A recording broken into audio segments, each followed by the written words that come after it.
Assalamualaikum warahmatullahi wabarakatuh. Perkenalkan, nama saya Siti Aminatuz Zahra, NIM 121 dari kelas 5D.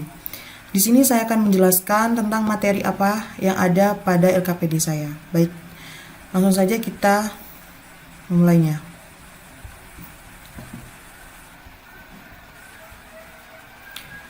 Untuk materi LKPD, di sini saya menggunakan HTML table. Untuk HTML dan XHTML.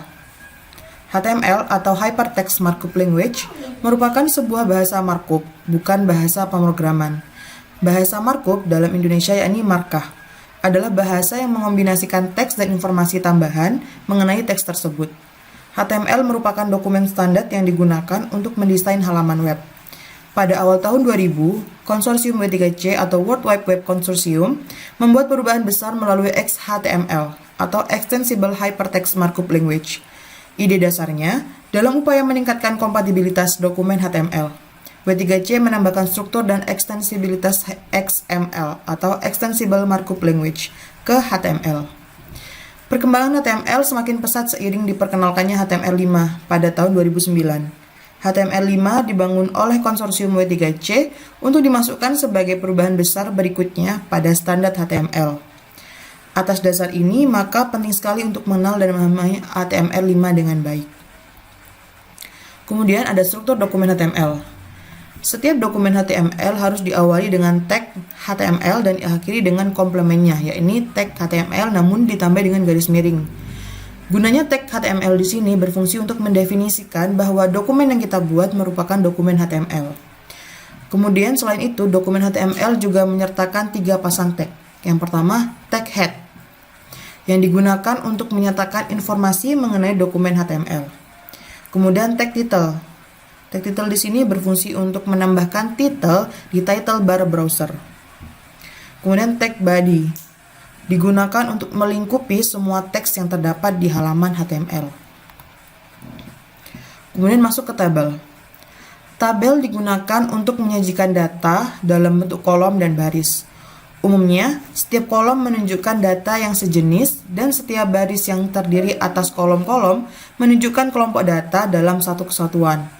Sebuah tabel mempunyai judul, tempat Anda menjelaskan kolom atau baris yang dilibatkan, baris untuk informasi, dan sel untuk setiap itemnya. Pada tabel berikut, kolom pertama berisi informasi header. Setiap baris menjelaskan sebuah tag tabel HTML, dan setiap sel berisi sebuah pasangan tag atau penjelasan dari fungsi tag. Untuk membuat tabel itu sendiri, kita harus menggunakan tag tabel. Sedangkan untuk mendefinisikan baris atau tabel row, pada tabel menggunakan tag tr yang ditulis di antara tag-tag tabelnya. Sedangkan untuk menampilkan kolom atau tabel data, menggunakan tag td yang ditulis di antara tag tr-nya.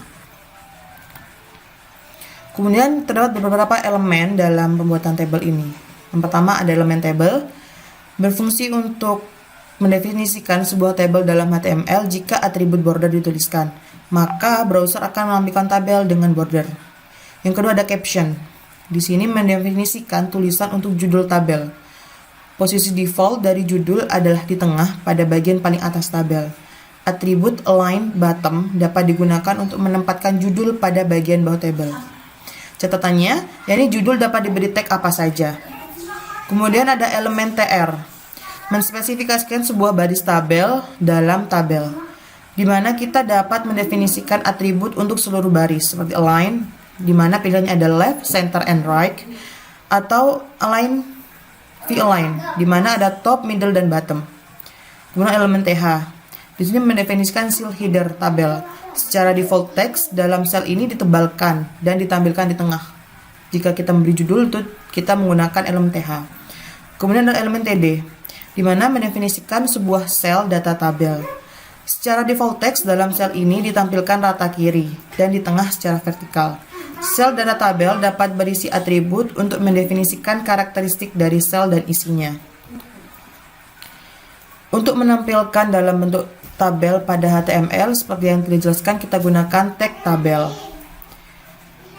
Kemudian untuk elemen tabel itu berisi seperti tr, barisnya, kemudian td, TD untuk menampilkan data pada setiap tabelnya.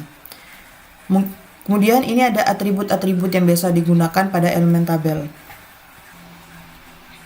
Nah, di sini kita langsung ke contoh pembuatan tabelnya. Di sini saya sudah memberikan contoh bagaimana sebuah kode program itu disusun, di mana hasilnya akan menampilkan output seperti ini.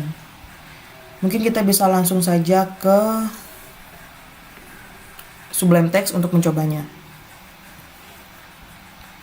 Di sini saya sudah mengcopy dari percobaan tersebut. Di sini ada HTML di mana definisi sebagai HTML-nya, dokumen HTML. Di sini ada title yang akan muncul di row pencariannya sebagai judulnya. Kemudian body-nya ada judulnya Manchester United Best Player. Di sini menggunakan tabel, tag tabel, BG color, elemennya diberi align center. Ini di sini merupakan isi dari kolom-kolomnya. Mungkin kita bisa langsung saja ya.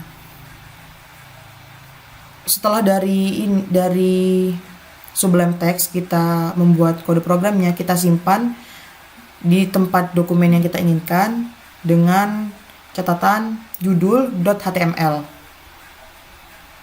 Setelah berhasil disimpan,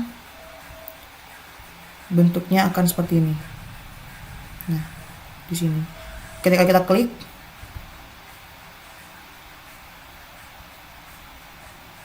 akan langsung muncul seperti ini. Manchester United Best Player. Nah, titelnya ada berada di judul paling atas sebagai halaman pencariannya. Kemudian judul bagian atasnya berada di sini dan berada di kolom-kolom. Dari kolom. Oke. Kita bisa mengubah di sini. Misal kita mau mengubah jadi tugas arah untuk judulnya. Nah, untuk judul di sini kita ganti tabel nilai. Nah, ini kan ada jersey number, kita ganti menjadi nomor absen. Ini sebagai kolom yang pertama, nama dan nilai. Kita urutkan seperti biasa. Nomor absen yang pertama 121, namanya Rara, nilainya 90. Yang kedua di sini 122 diberi nama Zahra, kita beri nilai 85. Kemudian kita absen 123 diberi nama Aminatus dengan nilai 100. Setelah kita membuat seperti ini, jangan lupa disimpan. Setelah perubahan tersimpan, kita refresh bagian sini. Nah, data ini akan langsung berubah dari titel yang kita ubah jadi tugas Rara, kemudian body, sini ada judulnya jadi tabel nilai. Kemudian untuk baris pertama di sini berisi nomor absen, nama dan nilai. Baris kedua 121 Rara 90 dan sebagainya. Kita juga bisa berganti namanya. Sini berganti warna. Misal kita ganti menjadi biru, kode blue. Ctrl save, kita coba lihat akan berubah menjadi biru. Untuk kode-kode warna kita bisa mencarinya di Google. Mungkin cukup sekian penjelasan materi LKPD tentang HTML tabel dan percobaannya. Taruh kalimat, mohon saya sekian dari saya. Wassalamualaikum warahmatullahi wabarakatuh.